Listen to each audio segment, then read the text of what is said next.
So everybody, I think, has some experience here. The people online, there's no complete beginners. Anybody a complete beginner? Seema ji, are you a complete beginner?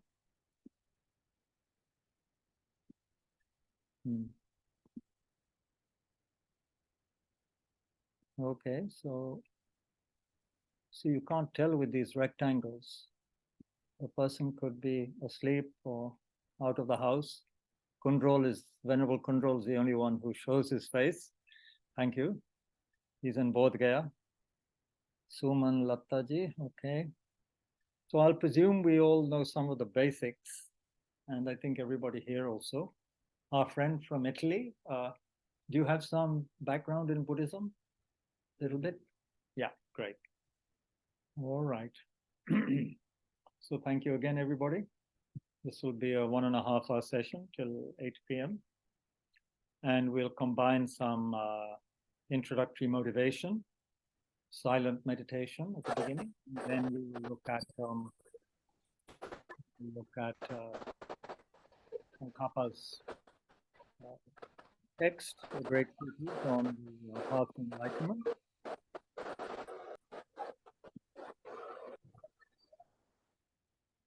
The chapter, we'll continue the chapter on the miserable realms and perhaps get on to his chapter on taking refuge in Buddha Dhamma Sangha. So we'll see how it goes. I don't want to stuff everyone with too much information, too many words. We should also engage in some reflections on this chapter we're looking at, where Tsongkhapa is talking about, our future life. So let's start with the motivation and the posture. So posture, I think we're all familiar.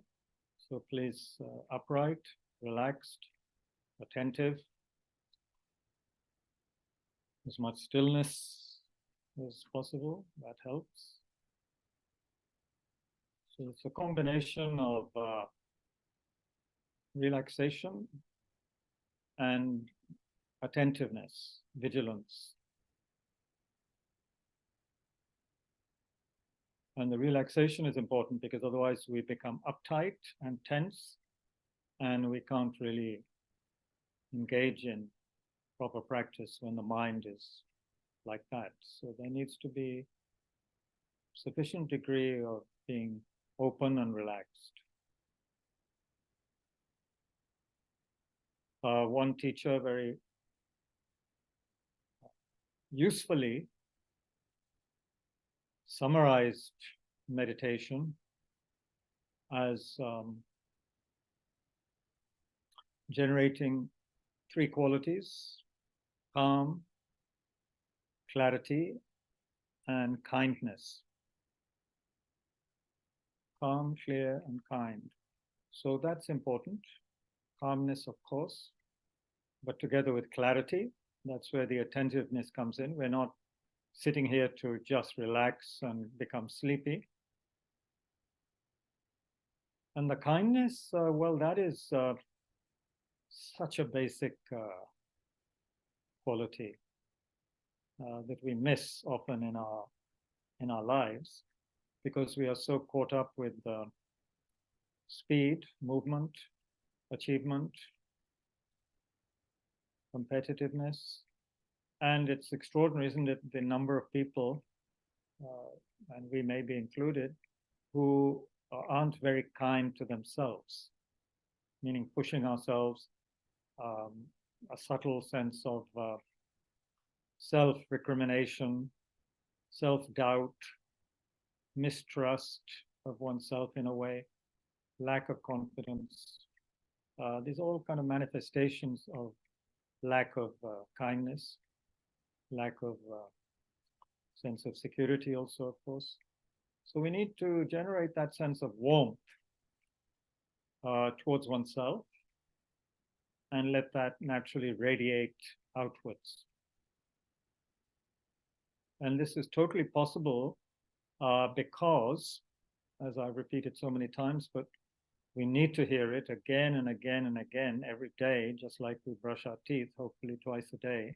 So we need to remind ourselves at least once a day that despite all of the tsunami, if you like, of so often repetitive, useless, anxious, disturbed thinking, conceptual process that goes on in our head, despite all of that, there is a level of mind, let's say, there is a depth within us which is calm, clear, kind, open, and so forth.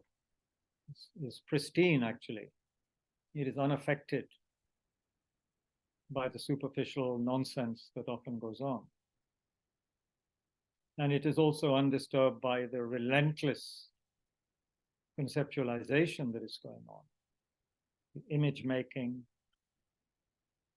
the solidification of one's image of oneself and others and so forth.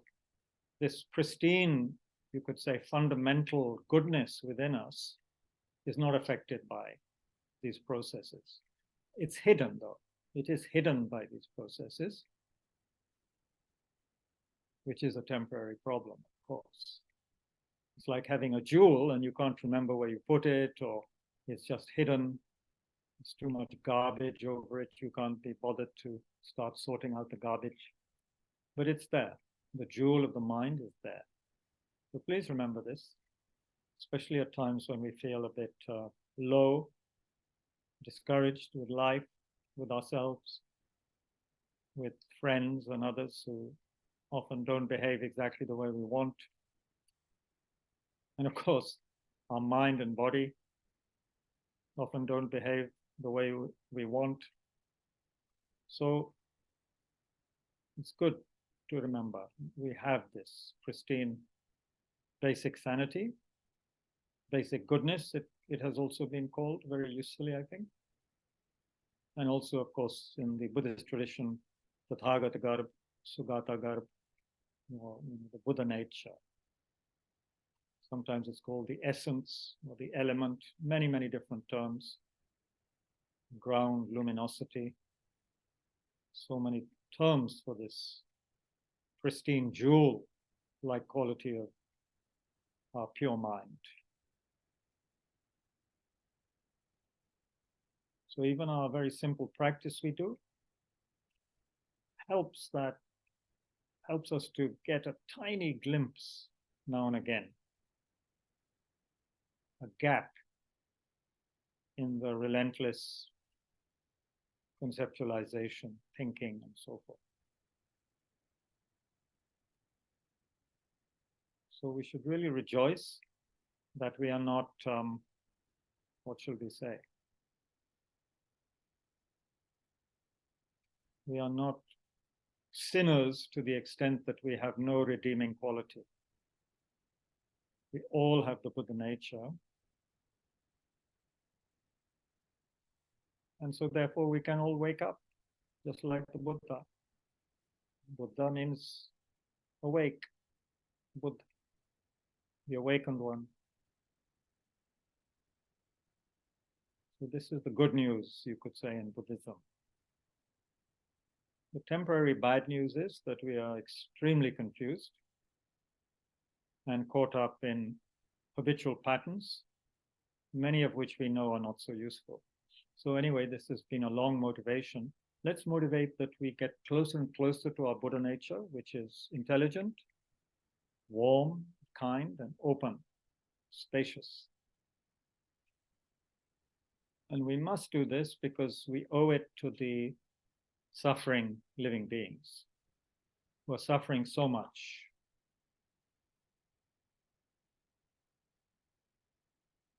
They're suffering so much. We are suffering. And they want to be happy, just like you and me.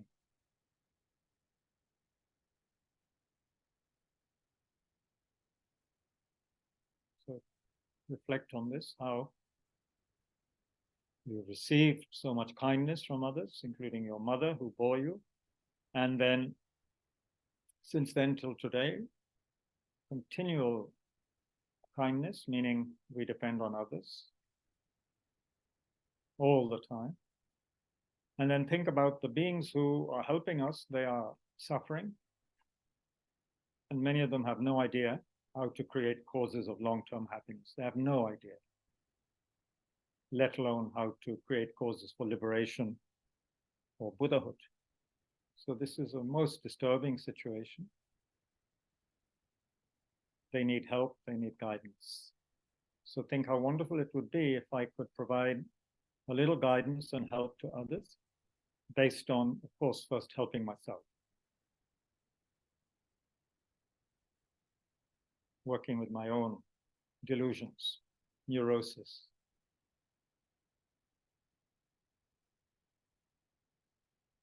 Fundamentally also working with this deluded sense of who I think I am. Clinging to this solid sense of self, which is our main root disturbance, which creates all of the suffering and makes us also very self-centered.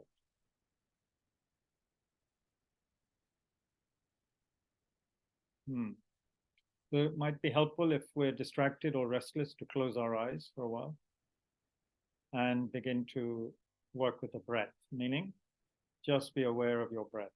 Simple breathing in and out. Meaning not the thought of your breath, but the sensation of it entering and leaving your nostrils.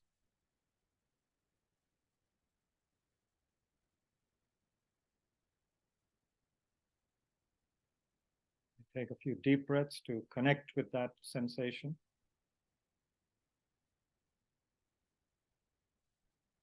And let there be a sense of relaxing, letting go with the out breath.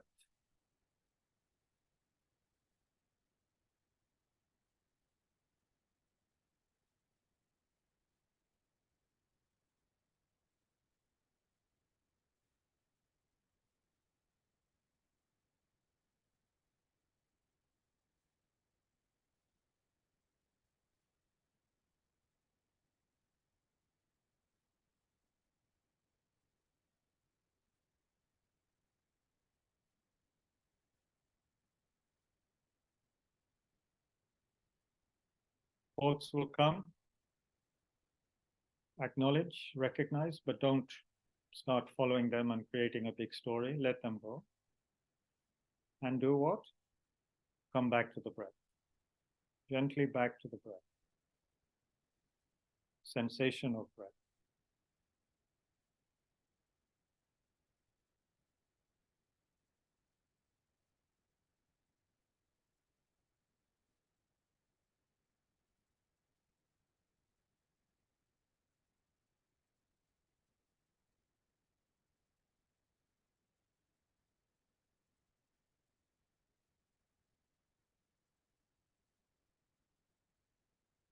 Keep part of the mind on the posture, upright, shoulders level, but not tight. A relaxed uprightness.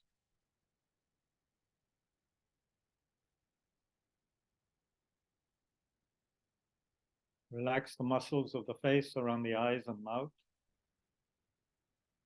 Maybe tensed up, especially if we are trying a little bit too hard.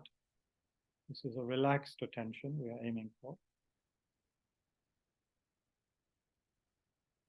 And it can be relaxed because it's not a competition, there's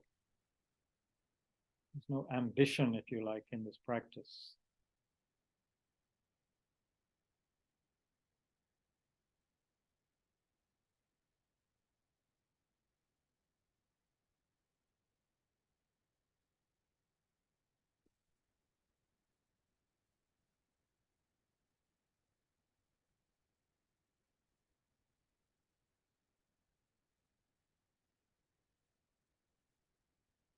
Gently breathing in, gently breathing out. Nothing else to be done.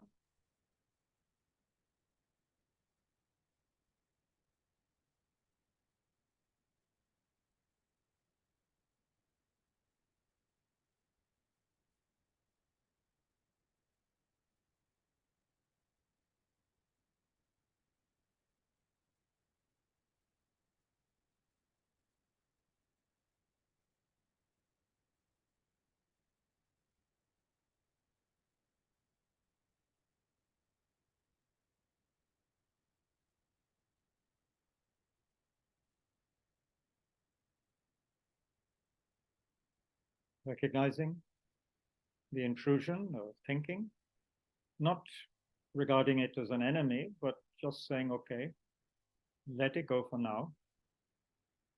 Come back to the breath.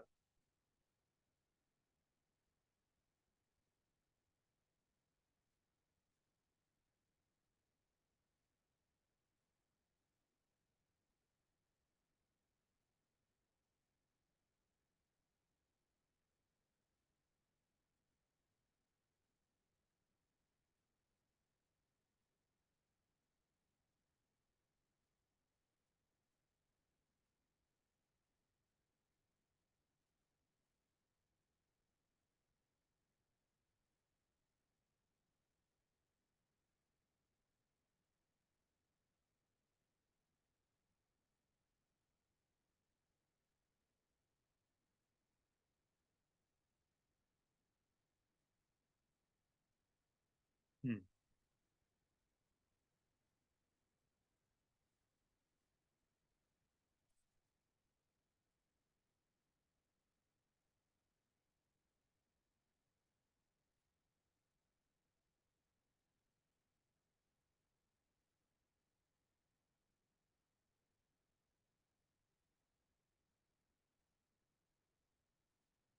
So thank you, everybody, including the latecomers. Thanks for traversing the wilds of Delhi to come here. And also those online, thank you very much. So, as you know, we are looking at a very famous 621-year-old text, which is proving still extraordinarily beneficial for people in the 20th, 21st century, because it is timeless wisdom. It is a structured, graded stages of the path to full awakening, which is, of course, our potential. Mithilesh, I would suggest you sit on the sofa, aram se, because you, poor fellow, you look very uncomfortable. My only request, keep both feet on the ground. Yeah, great. And put cushions behind your back. Yeah, people should be comfortable and upright and not distracted by posture. There's plenty of other distractions. And also people online, make sure you are comfortable and not too distracted by this and that. Okay, so I'm not going to go over much, but what I will say for the beginners or those who haven't come across this text before, it is based on a work of the great Atisha, who was 11th century Indian prince and master, born, well, I shouldn't say Indian, maybe, I don't know, present day Bangladesh. He was born near Dhaka. I don't know that area. I guess it was part of Bharat, was it in those days? Pata nahi. Yeah, in the 11th century, was it part of Magad? Anyway, whatever. This is based on a short text of his called Lamp on the Path to Enlightenment, which he wrote to please and to kind of not bribe, but to give something to his teachers and students in India before he left for Tibet. They didn't want him to go to Tibet, but he had been advised by the Buddhas to go to Tibet to help the Tibetans, who had already had Buddhism in their country for 2.5 to 3 centuries, but they needed some help. It was degenerating a bit here and there. So Atisha went to Tibet. Before he went, he created the text. The Tibetans really took this text to heart, and then they wrote longer texts based on this. This is one of those, called the Lamrim, or Stages of the Path tradition, where the teachings of the Buddha are set forth in a very, very useful, graded, step-by-step approach that any intelligent, dedicated disciple can then follow. If we had to navigate the Buddha's teachings alone without these kind of texts, it would be almost impossible. There are hundreds of volumes in the Pali and Sanskrit traditions and in the Tibetan translations. We would not be able to navigate it. We need these kind of step-by-step approaches. And when we have mastered it to some extent, then of course we can do much more. but this is very essential. So what we're looking at now is part of what is called in all the Tibetan traditions, and this particular tradition this book is from, you could say it's written by Tsongkhapa, who was a yellow hat or Gelugpa master. This was the latest of the Tibetan Buddhist schools to emerge after the Nyingma, Sakya, and Kagyu. The Gelug, you could say, started early 15th century, late 14th century. So all of them engage, of course, in these basic 4 meditations which help to turn our mind towards authentic practice, which is the reflection on our precious human life, the reflection on death and impermanence, the reflection on actions and their consequences, and the reflection on basic suffering of samsara, ordinary cyclic existence. So we're still within that part of the text. Also, Atisha divided people into 3, small, medium, and great capacity. To be a person of small capacity, we have to, at least according to his traditional view, we have to understand continuity of consciousness. That what we are doing is not just for this life, because this life is 100 years or something. Maybe some people live a bit more. Most don't get to 100. But future lives and past lives is beginningless and endless, according to the Buddha, whichever teachings you look at. There's not a Mahayana or Tibetan innovation. If you look at the original text, the Buddha, it's very clear. He speaks about beginningless past lives and future lives. So any wise person doesn't just focus on 100 years of existence. A wise person takes the long view, even though one, of course, is properly attending to everything right now. That is with the understanding that this consciousness, we are planting seeds in this consciousness every day, every moment, which will bear fruit in the future. Like a gardener who is planting seeds, knowing that when the circumstances are right, the seeds will sprout. So, for example, unwholesome seeds that we plant, they will give their negative results unless we purify them, uproot them. Positive seeds, of course, we should nurture them and make sure they grow. So the small capacity person I mentioned, they make sure that they engage in the kind of practices that will ensure a good future human rebirth. Mayank Bhai, don't hide in the back, come to the front where I can see you. Yeah. I know you like to hide, but you come to the front. So then, you see, we have to be very, very careful as a small capacity person. And small, of course, sounds like it's not much, but actually this small capacity person is amazing because they engage in ethical conduct, they engage in proper practice of refuge, and they ensure that they have a future human life where they can continue to practice.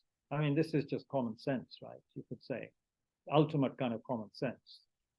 They don't get seduced just by pleasure and so forth and waste their human life. They make it meaningful by creating the causes for future human lives. And that's the part of the text we're looking at now. But just to let you know what comes later, the middling capacity person is not just happy with having a human life, however wonderful it is. They want liberation. Why do they want liberation? Because they see so clearly how having a good human rebirth is just like having a better cell in a jail. You're in a jail and you have a good cell. Matlab, you know, the guards don't beat you up, they treat you nicely, you can use your smartphone, you have a good toilet, it doesn't stink, you don't have a, maniac killer as your cellmate.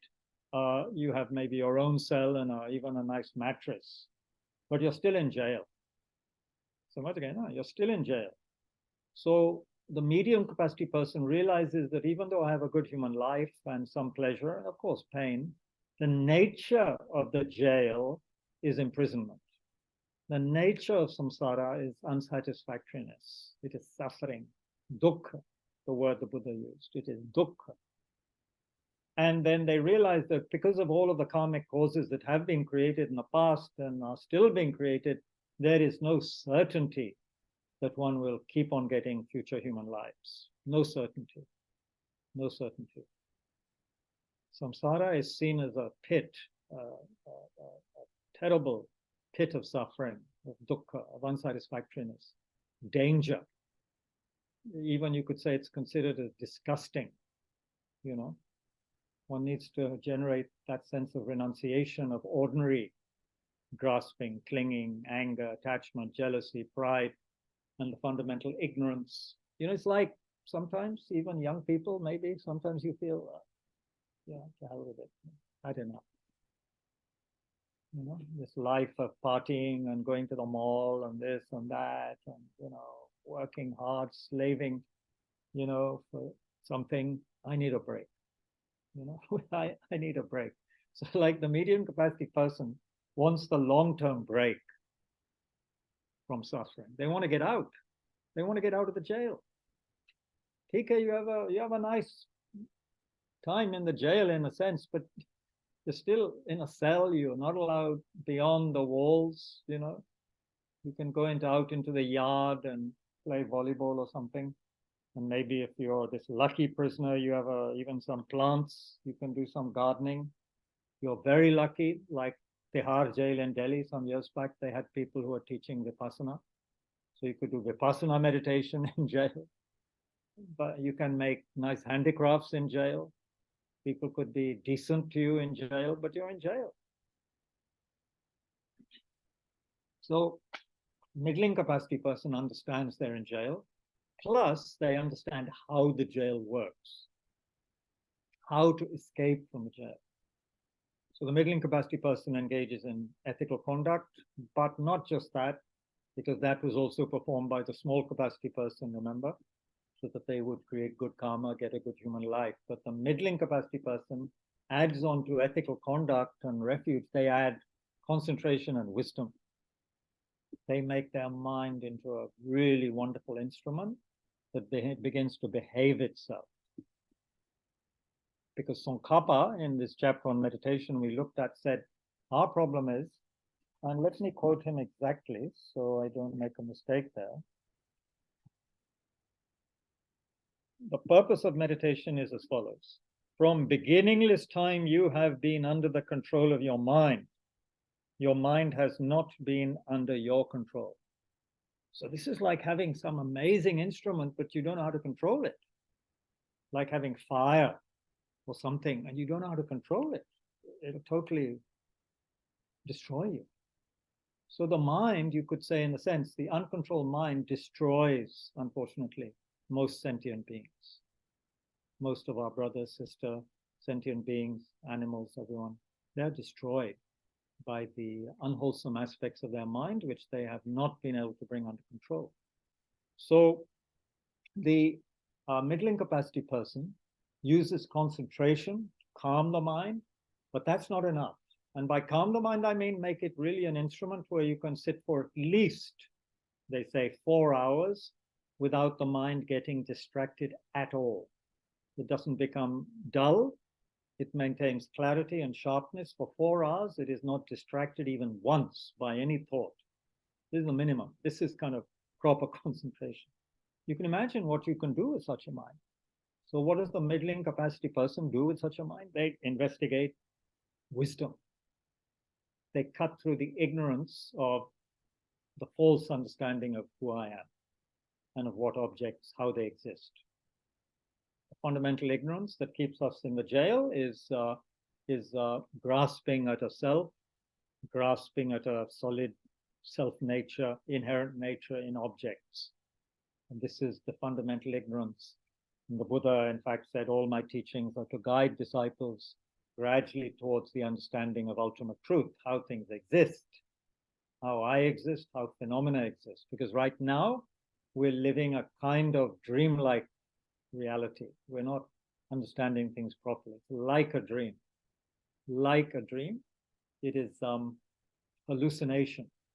It's like a hallucination, you know. We are hallucinating reality right now. One needs to go into that more later. Tsongkhapa does it later in the text, much later. This is still preliminary stuff, but I'm just giving you a background. So the middling capacity person does this, and they attain liberation through doing this. They never have to be reborn in a suffering state ever again. They attain nirvana. So now a question for Mayank. You get asked the question because you came late, almost the latest. So why is this not enough? Is there something beyond the middling capacity person? And why is there somebody beyond the middling capacity person? Very basic question. I think they pass into nirvana, but they can't help yes. other people. Good. You pass into nirvana, you're out of jail, but hey presto, all your friends got left behind. You didn't do anything for them. So what comes next? No. Small capacity, middling capacity. What is next? Great capacity. Great. So what is great capacity? Striving for a mind which works for the benefit of all. What is that called? Great. So Mayank has redeemed himself. The great capacity person is somebody who realizes, if I get out of jail, it's wonderful, but what about all my friends? What about the people who helped me? My mother, father, the sentient beings since beginningless time have been helping me. How can I leave them in jail? So the great capacity person arouses, as Mayank said, this mind, special mind, which wants to become a Buddha in order to benefit others, called bodhicitta, very sublime mind. Sometimes when His Holiness just talks about this mind, tears come to his eyes. He says he's been studying and has great feeling for the bodhicitta teachings and practice. And of course, from most of his disciples' point of view, he has mastered bodhicitta. So it's that sublime mind where your whole purpose of one's life is not just to be free, it's to free others, to free other people. Like a kind mother who doesn't just live for herself, she lives for her children, happily lives for her children, that kind of mother or father. So, except with the bodhisattva, they do it for everybody. Yeah?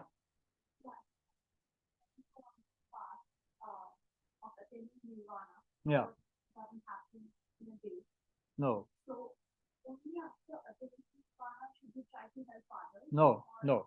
Nirvana technically means you have created so much disgust with samsara and understanding of it, you never want to come back again. It's like, for now, you can't think about helping others. You just want to save yourself. So in one sense, it's a kind of a self-centered attitude, but it's still amazing because they practiced ethics, concentration, wisdom, and freed themselves. So their aspiration technically is not to attain Buddhahood. Because nirvana technically means you are out of samsara and you haven't been generating the compassion, bodhicitta mind, so it doesn't enter your calculations. It's like you decided to go up to Ambala, not up to Shimla or to, Ladakh. So you aimed for Ambala, you got to Ambala, you're happy, you stay there. But the great capacity person wants to go to Ladakh, let's say. So they aim there. All along their aim was to go to Ladakh. But they realized to get to Ladakh, you have to go in stages. Anyway, not such a great example. But yeah, the person in nirvana is then in nirvana. However, of course, in Mahayana, we say that the Buddhas can, at a certain point, in a sense, through their powers, arouse some of these beings who are in nirvana, wake them up out of nirvana, if you like, and say, look, actually, you can do more. But like being awakened out of very deep sleep, you're still in deep sleep, and you've been told, get up, we have to go and, help these people down the road who are whatever. And it's hard, right? Middle of the night, you're sleepy, you have no wish to do that. This is, again, not a good example. But it's said beings who have attained nirvana, the Buddhas do try and wake some of them up. Not that they're asleep, but they are not planning to go further than, where they are. They are very happy with being out of the jail.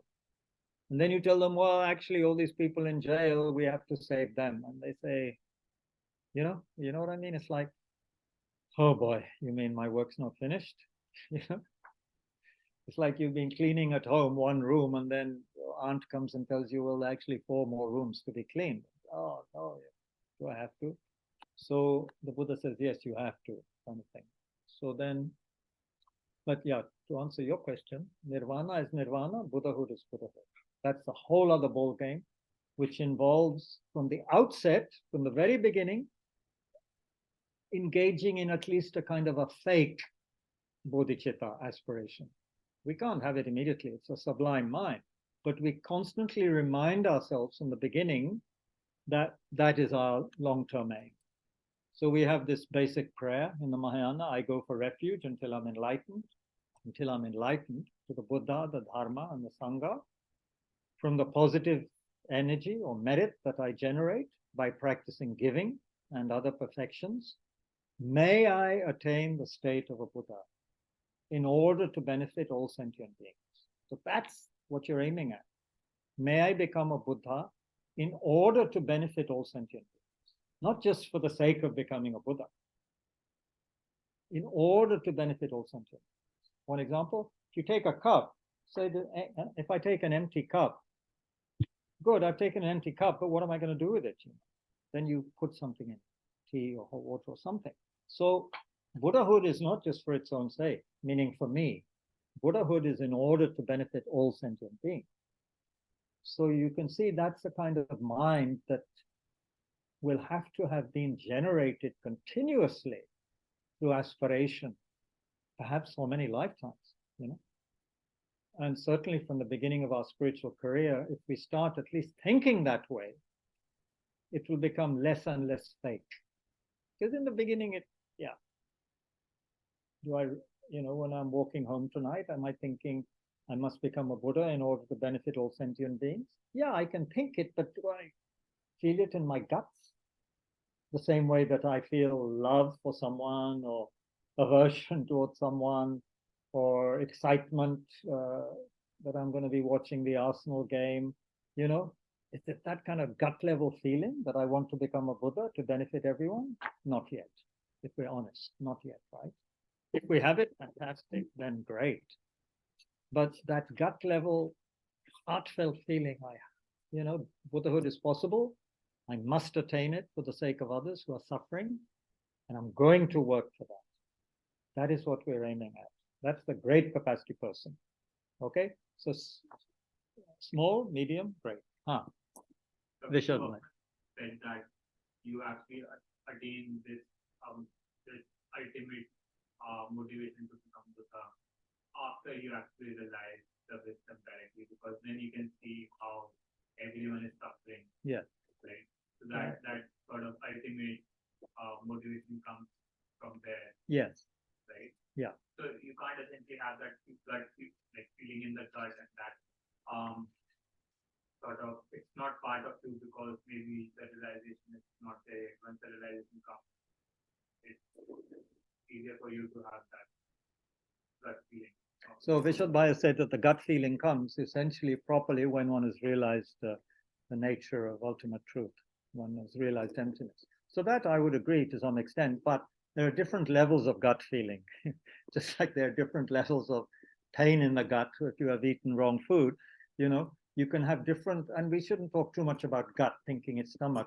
That heartfelt feeling, you can have it without realizing emptiness, ultimate truth. But yeah, it becomes much more powerful, and you become a bodhisattva on a certain level. They're different. I'm introducing terms without explaining. Bodhicitta, this aspiration to highest enlightenment in order to benefit all sentient beings, we can generate it and become a bodhisattva, which means somebody who has bodhicitta mind. But we are not yet on what are yet called the bodhisattva levels, which are Arya or holy bodhisattva. So there's a kind of ordinary bodhisattva, although ordinary is the wrong word for someone who has that amazing mind.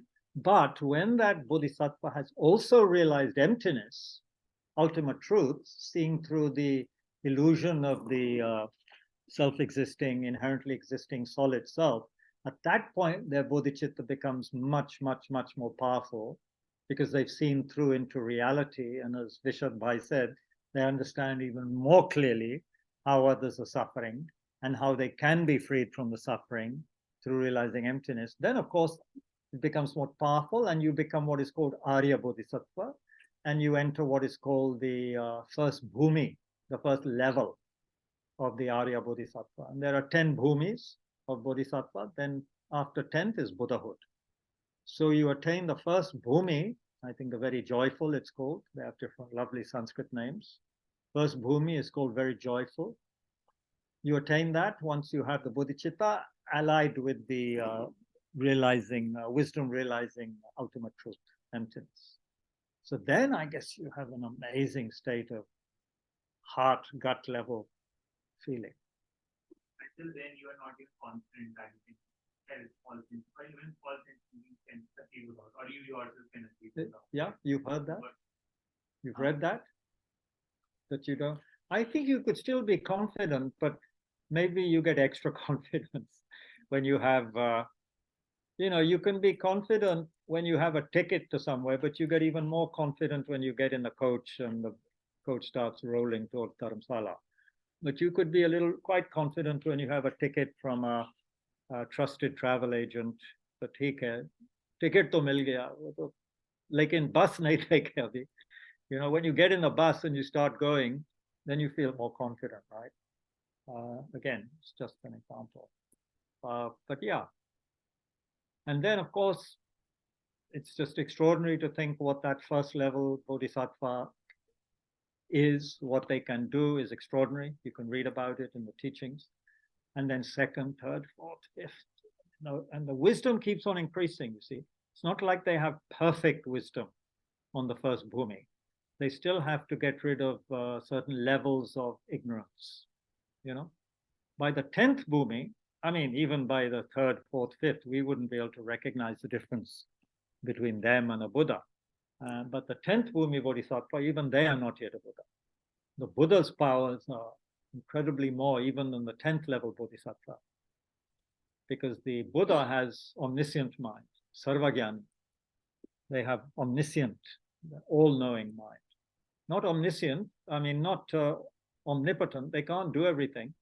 They can't drag us out of samsara themselves.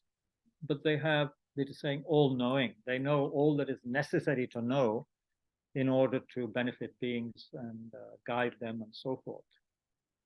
And as the Buddha said, just before he attained enlightenment even, he was having all these visions of countless past lives and so forth. So all of these kind of powers are magnified at Buddhahood, which is why it's very useful to become a Buddha. It's not like you just become a little bit of a better person with more kindness and compassion and so forth. You have amazing ability to see the past and the future of the people you want to help. So then you can help them better. You know exactly what to give them. It's like a doctor who is not just proficient, but they're almost clairvoyant. They know exactly what this patient needs, exactly what medicine they need. That kind of doctor. Yes, sir. Awkward diagnosis from effective positive answer. But not totally diagnosed. Not this is also living. Yes. The living beings like plants. Plants. Animals. Yeah. We heard recently that plants talk to each other. They cry, they laugh, they joy, just like human beings or just like that. Do they have That's jokes Buddha, and serials? Yeah. In them, I just want an answer because I'm totally confused. Okay, don't be confused. I'll just tell you what Buddhists think, because I'm a card-carrying Buddhist, just telling you a few things that I've heard. I don't know. Animals can attain Buddhahood, meaning they have consciousness, self-awareness. They have the Buddha nature, but unfortunately with an animal brain and habits, they cannot develop it in an animal body. Up to now, we don't know of any animals. The Buddha didn't know of animals who could attain Buddhahood. This is different from the fact that a Buddha can manifest as an animal to help others. That's another matter. That animal is actually a Buddha emanation. But ordinary animals, most animals, obviously, cannot attain Buddhahood, but they have Buddha nature, meaning in the future they can. Plants, trees, yeah, I understand what you're saying. I've read a little bit about it. Sure, they communicate, laugh, make jokes, this kind of thing, not sure. But yeah, there's communication, there's all these biochemical things happening. Buddhism says it's not quite at the level of self-awareness kind of consciousness. So they can't reason, think. A tree naturally gives shade and benefit to so many beings, but are they intending to do it? This is a question. You know, we do tell very lovely stories about people cutting trees, and the tree is still, you know, if it's not totally cut down, it'll still give shelter to the person who's cutting it. But that is not quite the same as saying it has the intention or the love and compassion for the being who is cutting it. I'm just saying. So yeah, there is confusion, but we say, of course, trees have life. People talk to plants and it helps them. Yeah, I believe this, that heavy metal music doesn't help most plants, but Bach, Beethoven, nice ragas help plants. It makes sense because it's a soothing vibration. It's harmonious vibration, so it helps living things. That makes sense. But whether they have this key word, intention, and all the other factors of a consciousness, of a human consciousness, the Buddhists say no. They just categorically say no. Where the dividing line is, I don't know. Does does the COVID virus or whatever have consciousness? No, probably not. But the complicating factor here is that because Buddhists believe in different levels of different realms of beings with consciousness, most of whom we can't see. All we can see is humans and animals, right? Buddhists say there are 4 other classes of beings that have this consciousness with the Buddha nature, but deeply hidden. 2 levels of God realms, God, demigod, and Pret and animal, Pret and hell being. They all have Buddha nature, they all have consciousness, they all have intention, pain, fear, hatred, anger, whatever. So what am I saying? I lost the thread a bit.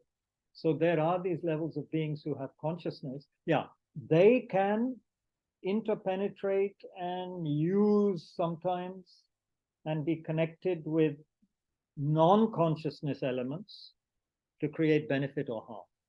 That's all I'll say right now. So with COVID virus, there were several Buddhists who mentioned that it's not just an inanimate kind of virus, it is also connected with other beings whom we have disturbed through our misuse of the planet and its energies, and through our own bad behavior.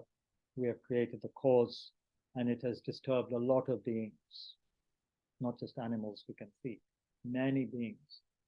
There are, according to Buddhism, not just you and me in this room, and maybe a few ants. There are many other beings in this room. And if there were a High Lama or really a saint in this room, there would be many other beings here who come to listen to that saint. Like there were said to be millions of beings listening to Buddha whenever he taught. Unseen. Unseen to most except people, Shariputra, Muglian, the other high monks, they could see these beings. Most people can't. That is why in Mahayana Sutras you get strange descriptions of all the beings there with the Buddha. And we say, oh, this is Buddhist science fiction, but not according to Mahayana. Anyway, good question. And it just makes us at least reflect on what we have been taught in our materialist kind of education, in the sense, not materialist in the sense of consumerism, but materialist in the sense, if I can touch or see something or see it in a microscope, it exists. If I can't, it doesn't exist. So Buddhism would disagree with that. They say we can refine our consciousness to such an extent that we can perceive things that would blow our minds right now. We can develop our consciousness, for example, to see our past life. That would blow our minds initially.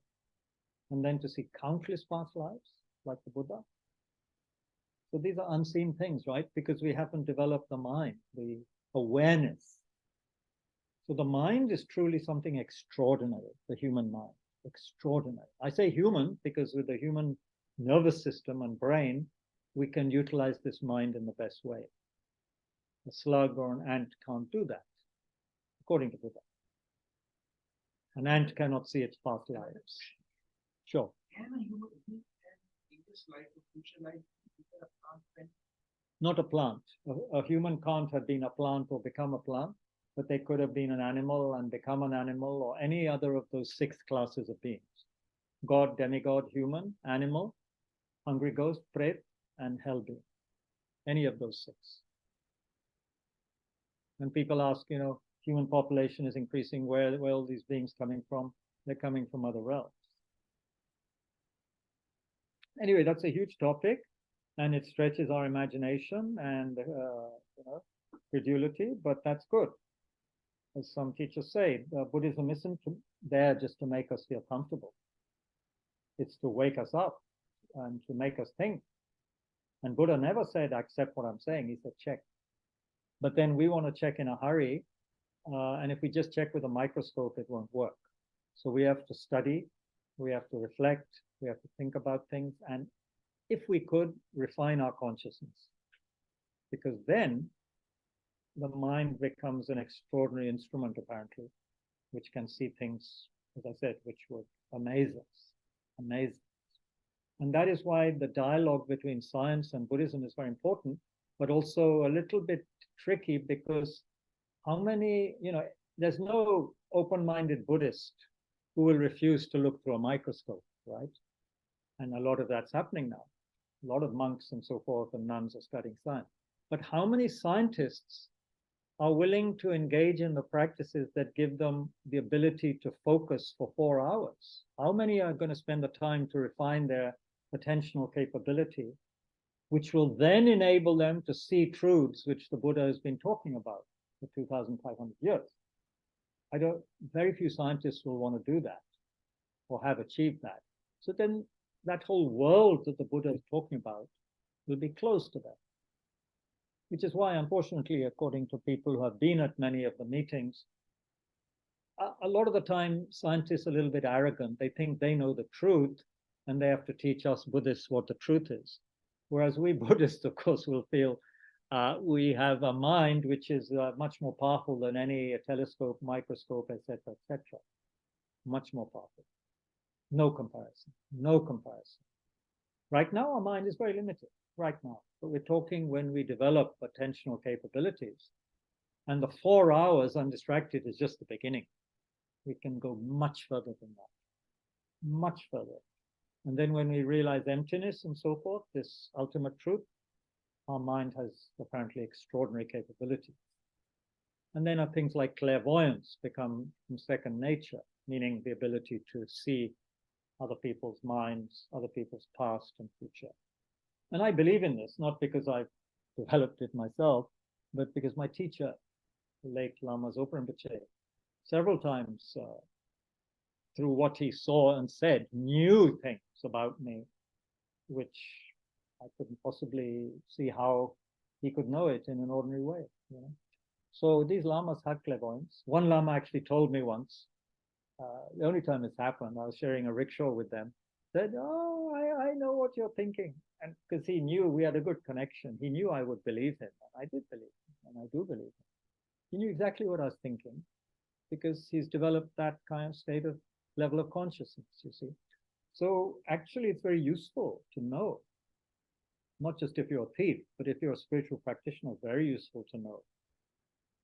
That if a thief developed it, they'd know what the combination is, they'd know where the money is. That would be disastrous. But if a saint or a good person really understands somebody else, they can help them more by knowing what their problem is, what is going to help them. So all these things, clairvoyance is very, very useful, and it only comes when sometimes it's there due to past life imprints. Some people have some very high capacity clairvoyance, some people, without even training much, because it's a past life impression which they still have, a kind of quality which they haven't totally lost. But for pure strong clairvoyance, we need to develop our concentration and wisdom. So we haven't talked much yet about reflecting on the future life, have we?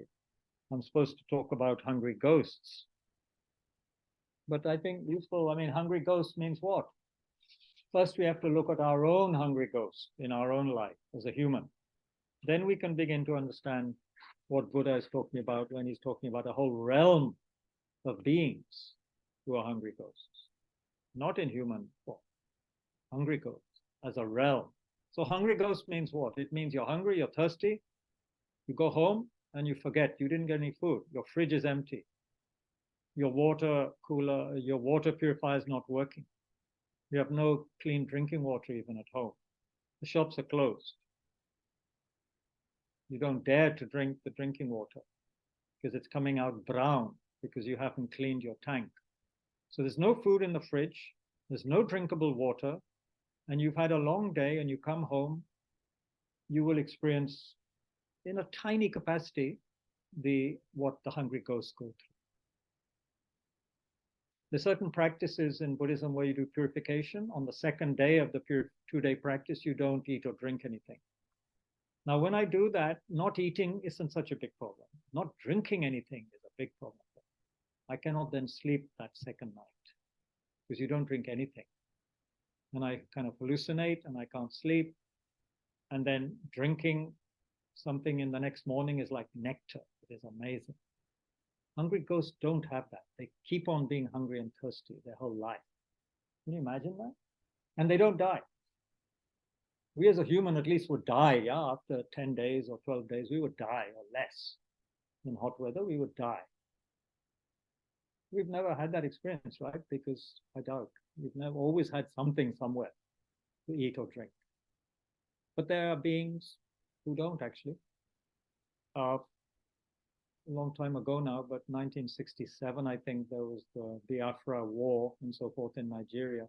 So the English newspapers, I was in England then, it would be full of pictures of starving children, big stomachs, thin necks, you know. And that is like the description the Buddhist texts give of some of the pretas, the hungry ghosts. And these children are starving to death, slowly starving to death. Maybe they had some water, I don't know, but they certainly didn't have food, and they were slowly starving to death. And I know it's very, very powerful images from that time. Anyone who was alive at that time, especially in England, and all the newspapers had these photographs from Biafra region. And but you and I haven't been through that in this life. Children now in Ethiopia, Eritrea, Sudan, Somalia, they're going through this, some of them, but we don't get pictures of them in most newspapers. It's not big news. Big news is G20, Ukraine war, Canada, India relations going downhill. Okay. But we should know that there are beings, humans, experiencing hungry ghost type experience right now. Will not have food tonight, that's for sure, and maybe not enough water, and they certainly won't sleep well. So that is the human experience of hungry ghosts. But Buddha is saying after you die, you can be reborn as a hungry ghost. What would be the cause? Well, we'd have to investigate karma more, but it is said the cause for becoming a hungry ghost, because there is a cause. It's not Buddha doesn't want it, God doesn't want it, or God doesn't create these things according to Buddha. It's created by internal, we have created the cause to be this or that. Just like we've created the cause to be human with this amazing opportunity, we create the cause to be a hungry ghost. One of the main causes is miserliness, unrestrained desire. Those are some of the main causes, especially miserliness and not giving,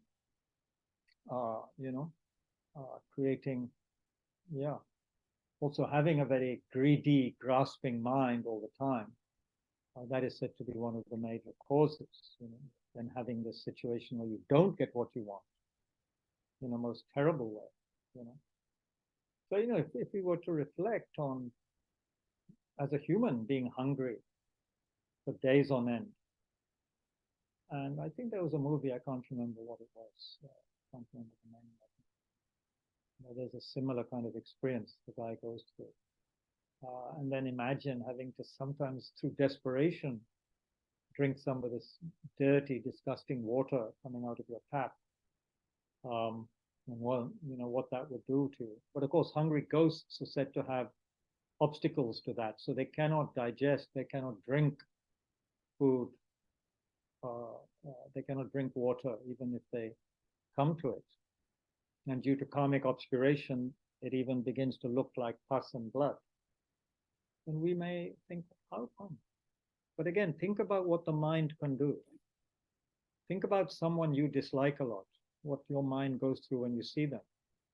And imagine that person has a lover or a really good friend. When that person sees your enemy, they see something wonderful, but you see something terrible, which makes you upset and angry. So even in that experience, that example, we can see how different minds see things differently. So it is said, like a glass of water can be perceived by devas as nectar, or by very pure beings as nectar. Humans see it as a glass of water. Pret, hungry ghosts, see it as pus and blood. And we say, well, nonsense. Why nonsense? Any of you read Tintin books when you were young? Remember Captain Haddock? What does he do when he drinks water? He pukes because he likes whiskey. Tintin, yeah, Captain Haddock likes whiskey. He drinks water, he goes, oh, you know.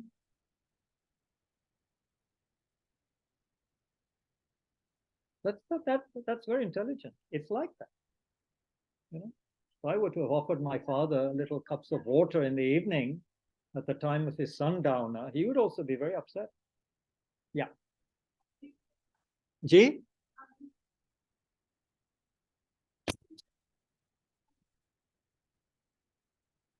Of course they die at some point, but it takes a long time. All beings die. Even the long-life gods die, but after eons. Excuse me? And here is the Writer's Almanac for Thursday. I pressed the wrong button. You see, this is what happens with technology. Excuse me, folks. Back to Zoom. This is like intermission. We should have popcorn. Any popcorn? In the old days in England, a lady would go to the front of the cinema with a tray.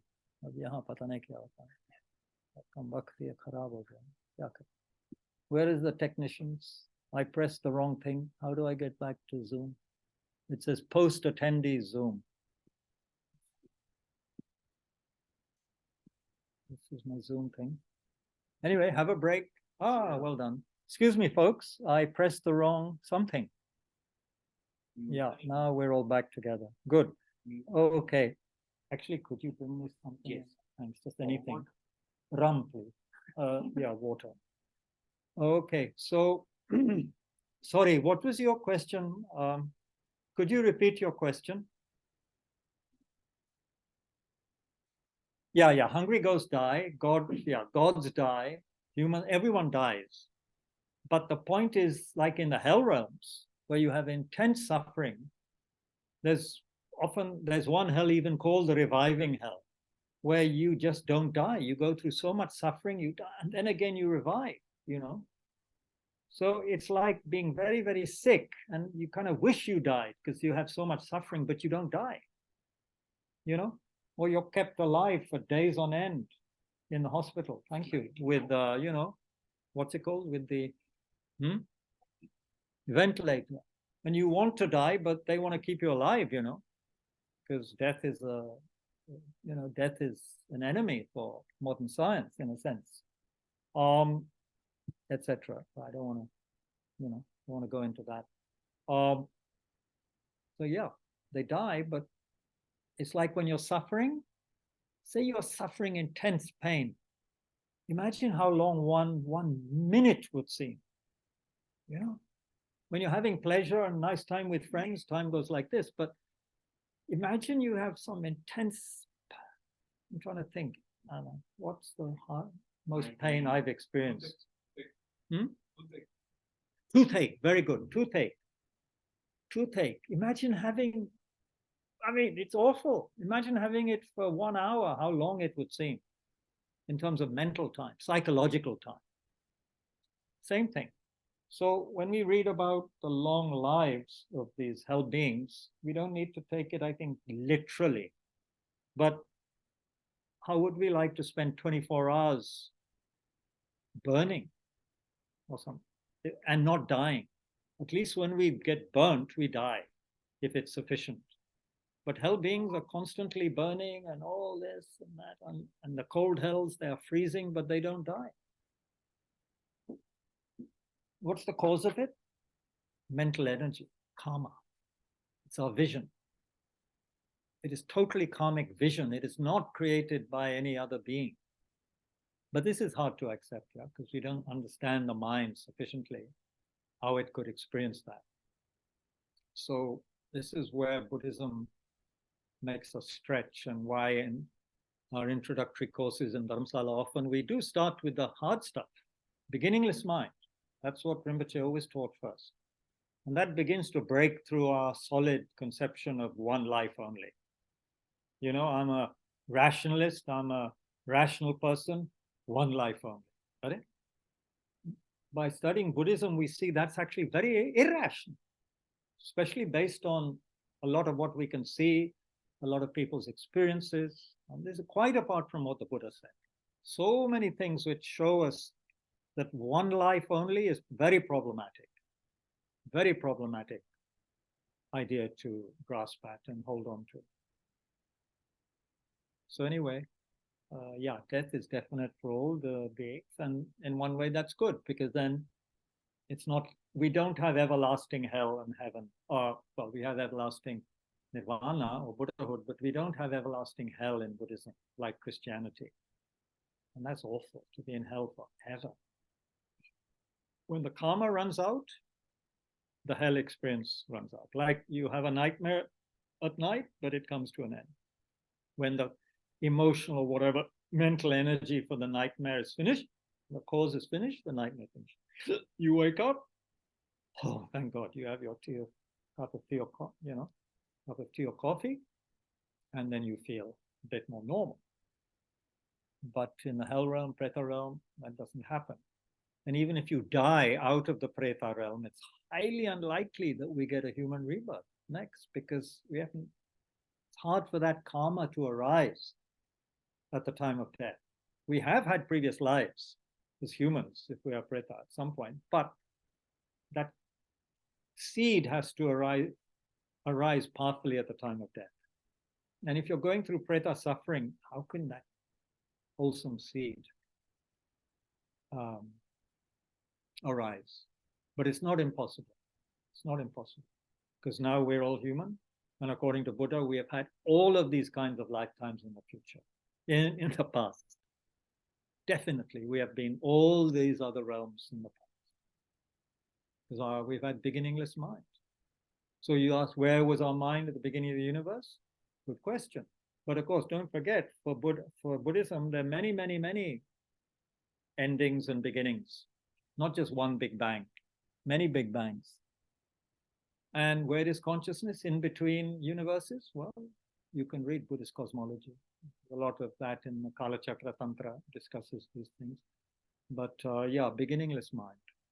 But it's a bit of a difficult one. Yes. I want to ask, like, the Buddhas can't control, they are not omnipotent. They're not omnipotent. They cannot control, like they say, the Buddha cannot wash away your sins with water or transfer their realizations to your mind. No. So can they, like, create conditions? Yes, they can create conditions for us. Yes, that is true. Thank you, Rinpoche, and thanks for coming. Hope it wasn't too disturbing. Come again. People put phrases at the bottom of their email messages, some, message or something. And then Rinpoche, Roger, and other monks and nuns, like Buddhas and Bodhisattvas, something like Buddhas and Bodhisattvas are always guiding you. That's their job description. Buddhas and Bodhisattvas, it's their job to help others. So they're constantly trying to create the conditions for us to develop. But of course, sometimes we're blind to it. And we are also careless and often irreverent towards holy beings. So then their energy doesn't come through to us. But there's nothing they want more than to help us all the time. So yes, they create causes and conditions.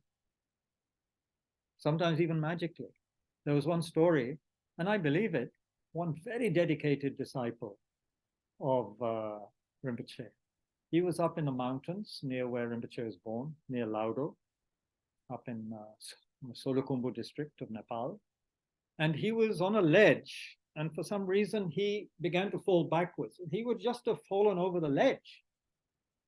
And he felt this hand behind him pushing him upright again. There's no one there. So what is that? A hand pushing him forward so he didn't fall. You can say, don't believe it. That's one thing we can say. But he felt this hand, you know. So, and there are many stories. I'm sure many people have unusual stories, right? So I think, yeah. And then another Australian student, extraordinary story, He's convinced that one of the lamas came to him very early on, before he'd met Buddhism, as a Aboriginal wise man. Came to him in a very strange way and gave him very strange advice, which I can't remember right now, but which put him in the direction of Buddhism very clearly. So sometimes one has such experiences and one feels, yeah, that's if you see the Guru is also very connected with the Buddha, obviously. Guru Buddha, we say. Often we use that term, Guru Buddha. We don't see them as separate. And we're asked to see them as oneness in the teachings. Yeah, good question. They help us. So that should also make us happy, which is why we take refuge, why we should have, if we can, if we feel inclined, a nice image of Buddha or a picture, and just be reverential, you know, create the cause. We don't have to be dogmatic about it, but we shouldn't say have a picture of Buddha and then leave dirt in front and have incense burning and just leave a mess. It should be nicely arranged, as you should do for any honored guest. So if we want the Buddha as an honored guest in our life, that Buddha energy, we have to create the right conditions, you know. You wouldn't invite a guest to your house and have a mess, you know. So, yeah, they help us. They help us. Yeah.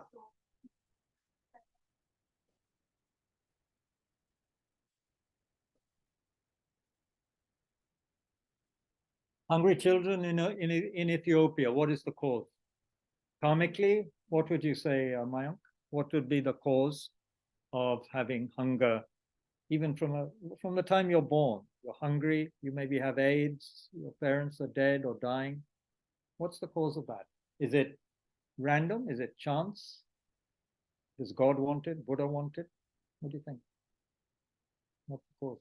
What's the cause of having that kind of experience when you're very young even?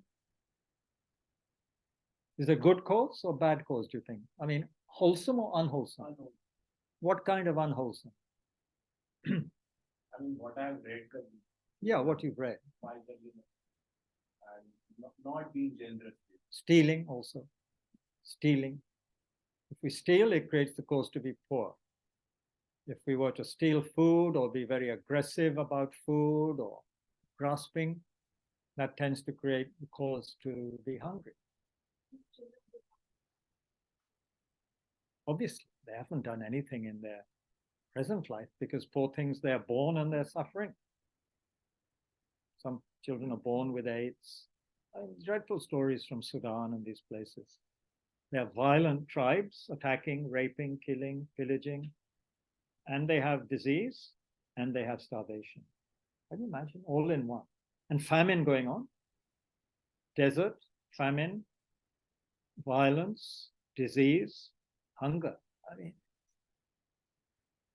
most appalling karma has ripened there. But that's still human. It's not as bad as Pret or Hellbeing. there has to be a cause. If it was random, then that would be ridiculous. Random. No cause. Think of it. No cause. If there's no cause, it means whatever we do, we cannot create the cause for Buddhahood. Buddhahood will come just by chance, somehow. It's ridiculous. So however bad it feels, and however much, oh man, Israeli students, poor things, they would be so upset when we would talk about karma during courses because, they suffered a lot. But then, okay, here's a question which I like to ask, because how many Russians do you think died in the Second World War? Civilians and soldiers put together. And Second World War related causes. How many Russians do you think died? Mayank? No, Yash? Guess? I will tell you 480 or 500,000 Britishers died in the Second World War. 500,000. 500,000, roughly. How many Russians do you think died? 27 million. 27 million. It's disputed slightly, but it's not going to be much less. It could be a bit more. 27 million people is a lot of people, right? It's just, anyway, there's karma involved, but it's also, I'm saying this so we can feel some compassion for Russians as well, because if you, of course, it's a long time ago. How long ago? 70, how many years since the Second World War finished? 1945, 55 plus 23. Okay, 78 years ago, is that right? So that's a long time ago, but don't think that the repercussions of that would be over, just in terms of sociology and psychology, because that means people's grandparents died in the war, right? Is that right? 78 years ago? Grandparents, great-grandparents, so much suffering. So some people like to hate Russia or hate the US or whatever. If we just remember how much they suffered, it's helpful. And why they're so insecure and why there are many causes for everything. You want to get into history. It's something I studied. So, yeah, there's cause for everything.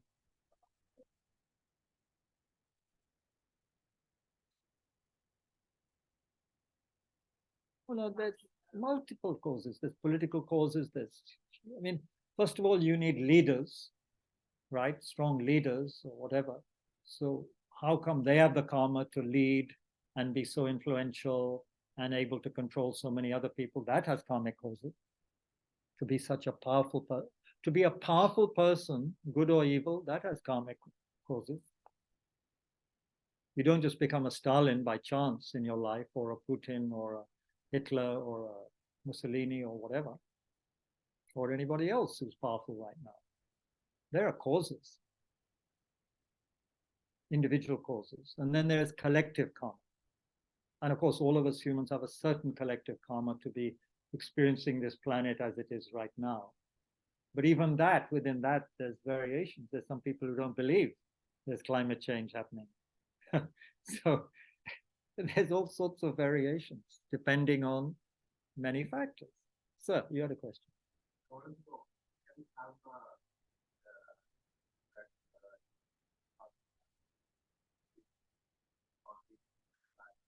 There are some very powerful karmas which can ripen in this life. If you kill mother, father, harm holy beings, have very negative thoughts towards your teachers or holy beings, then some of those kind of karmas can definitely manifest also in this life.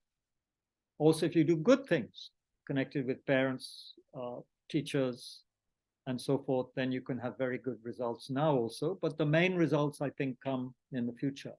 But of course, and the reason these ones can ripen very quickly is because of the power of the object. We call it the power of the object. If you kill an ant in this life, it's unlikely you will get terrible karmic consequences from it in this life. But if you kill your mother, father, or someone who's helped you a lot, or your teacher, or a holy person, someone who's engaged in a lot of virtue, human being, then the karma can come quicker. Which doesn't mean that if you kill someone and you go to jail and are then on death row, doesn't mean that is just because of killing this person. That might also be past life karma involved. a lot of people kill and don't even get caught, or they are killed and they have a life sentence and are even released early. But to have the karma to be on death row and be executed, that's a whole other thing. It's horrible. Actually, thinking of execution makes me feel a bit sick, because they have all these methods of executing now in the States, for example, using chemicals. And sometimes it goes badly wrong. You think the old-fashioned ways are much better. Just use a bullet or hang the person. But they have these various cocktail chemicals which often don't work. And the person goes through an excruciating death or near death. And then they have to try again. And they have these horrible clinical-looking awful rooms with a bed on it. Like, oh man, just take them in the open air under a tree and shoot them, for heaven's sake, if you want to kill someone. It's much more merciful. Anyway, that's my blah blah. So 7 minutes to 8, we haven't done any meditation. So let's meditate for 7 minutes and then dedicate. So what are we going to meditate on? Well, I think we need to meditate actually on the incredible capacity of the mind to create different, what we would call karmic visions. Right now, all of us, one way or another, are having a karmic vision of human realm. I say karmic vision because it's a vision. It's something we are experiencing based on certain human karma, right? That's why we call it karmic, because it's created by karmic conditions. Our human life came through causes, through action, karma. Think about how we have a human experience right now. We're in a room. We understand, can see, and drink water, or eat a biscuit. And we can be sure that, pretty sure that we're all having a reasonably similar experience. Although some people like biscuits and some don't, but at least we kind of perceive we have certain things we agree on. It's a biscuit, Think of all the other shared human karmic vision we have.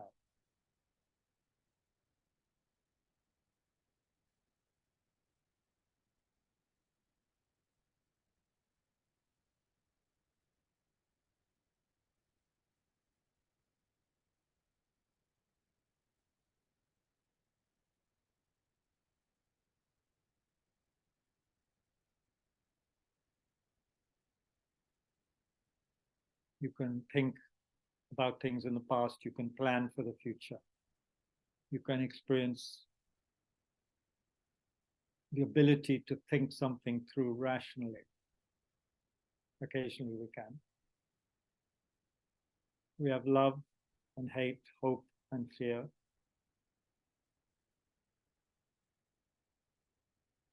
We have a tremendous wish, most people, or ability to congregate with other human beings, interact with them, communicate with them. We need that. We're not solitary like certain creatures, like rhinoceros, they say, can be a very solitary animal. Most humans are not like that. Now, try to remember, if you can, an extremely unusual or pleasant or unpleasant dream you've had. Maybe a recurring nightmare from childhood you can remember, something. So what was that? Where did that come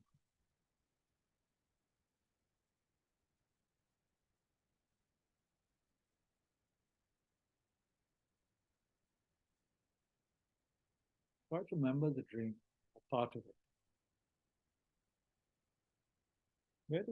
Where do dreams come from?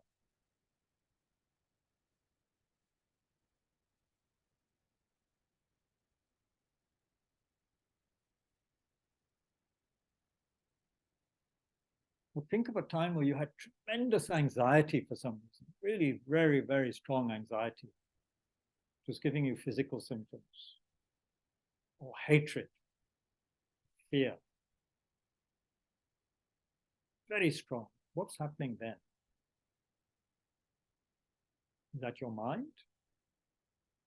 Is it not mind? Meaning consciousness? Is it not connected with consciousness?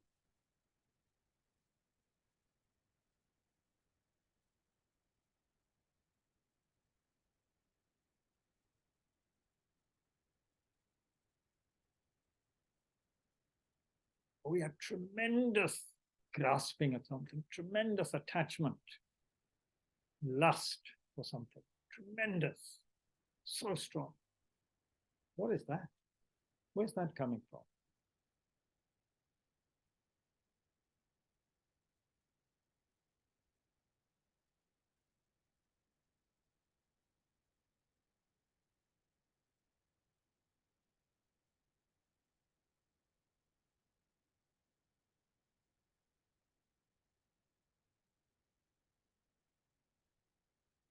Or plate of food was put in front of us and we're there with other people.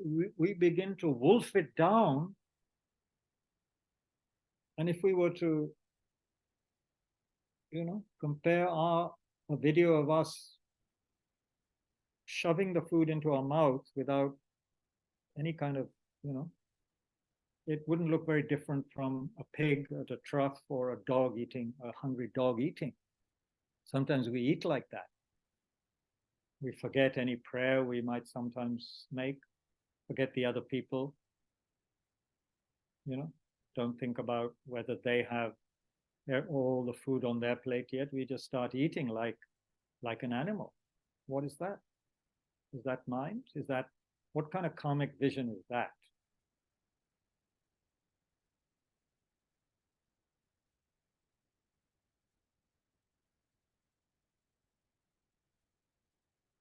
Or the karmic vision, I'm going through it fast because it's already 8. The karmic vision of someone torturing someone, chopping someone's head off. What is that? Something which should be unthinkable for most of us, but for some people, they enjoy it. What is that? What's the karmic vision? What is the karma of a human who chops up people, keeps their body parts in a fridge, and eats them over time? What is that? Some humans do that. What karma is that?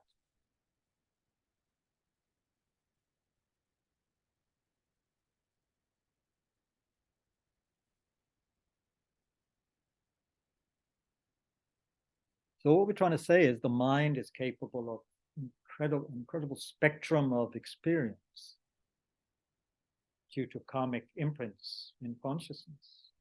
So we have the karma to be a decent, kind of normal citizen. We have the karma to go crazy. We have the karma to have a lot of lust or hatred. We have the karma to be a serial killer. We have the karma to be a saint. So there we have the karma to sometimes behave like an animal. We have the karma to have very, very pleasant, very subtle experiences, perhaps in meditation. We have all this potential. So therefore the Buddha said, when we die, we also have the mind can create all kinds of scenarios. Not necessarily human or animal. But even within the animal, extraordinary variety, right?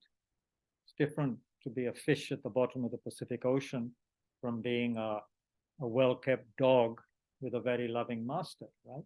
Totally different experience. This is all the play of consciousness and karma, which, by the way, is what creates everything, consciousness and karma. No God, no creator. It's consciousness and karma. Seeds, ripening seeds.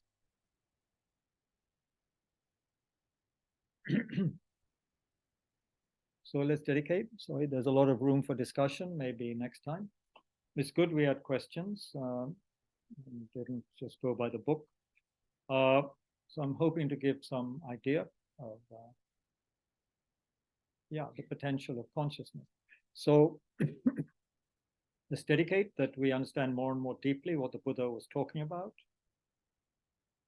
so that we can very carefully create the karma for human lives, for liberation, and of course enlightenment. May we quickly develop this mind of great compassion, bodhicitta, aspiring to get enlightened for the sake of all mother sentient beings. May all our authentic teachers have long and healthy lives. May we never be separated from authentic teachings. May we never be discouraged, but continue practice. May we have good health, long life, and always have the support of the spiritual community, all the facilities we need for listening, reflecting, and meditating on the teachings. In this way, may we develop all the realizations from Guru devotion up to enlightenment. May His Holiness the Dalai Lama have a long and healthy life. May Kyabje Lama Zopa Rinpoche quickly reincarnate and guide us again, as he did tirelessly for 50 plus years in his last life.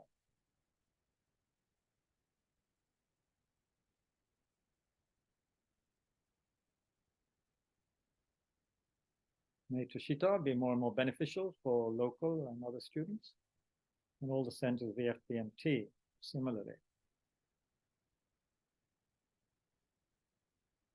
We also pray for the swift human rebirth of Chandraprabha, the mother-in-law of Sangha member, Pradeep Magazine.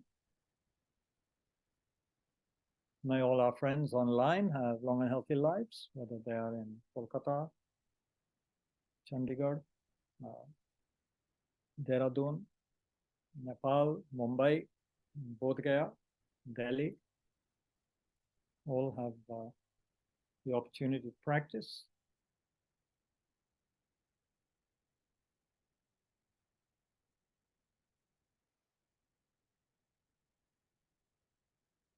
Okay, thank you very much, everyone, for your patience. And our next session is Sunday morning, 11 o'clock. We will finish the chapter on the miserable realms and definitely get on to going for refuge to the Buddha, Dharma, and Sangha. Thank you, Nanditaji. Okay, and the morning meditations will continue. You wanted to say something? No? Okay. Thank you, Tiaji. Yeah, thanks, Faridun. Hope your mother's well. Okay, everybody, thank you very much. This is the end.